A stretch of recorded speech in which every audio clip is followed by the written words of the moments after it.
আসসালামু আলাইকুম রহমতুল্লাহি ওয়া বারাকাতুহু। বিসমিল্লাহির রহমানির রহিম। হযরতে রসুলে করিম সাল্লাল্লাহু আলাইহি সাল্লামের নিকটে তিনটি প্রিয় বস্তু। এক নম্বর হলো সুগন্ধি, দুই নম্বর হলো স্ত্রী, তিন নম্বর হলো নামাজ।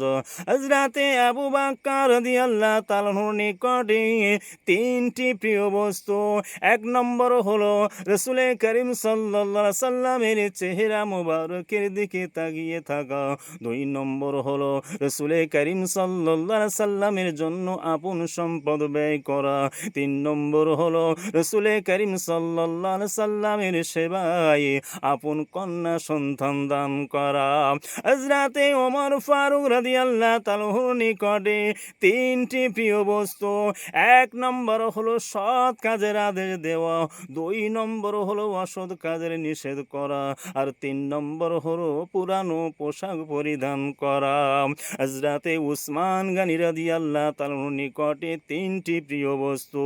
এক নম্বর হলো ক্ষুধার্তকে আহার দান করা, দুই নম্বর হলো বস্ত্রহীনকে বস্ত্র দান করা, আর তিন নম্বর হলো কোরআন শরীফ আবৃত্তি করা। হযরতে আলী রাদিয়াল্লাহু তাআলার নিকটে তিনটি বস্তু। এক নম্বর হলো অতিথিকে সেবা করা, দুই নম্বর হলো গ্রীষ্মকালে রোজা রাখা, আর তিন নম্বর হলো জিহাদের ময়দানে লড়াই করা।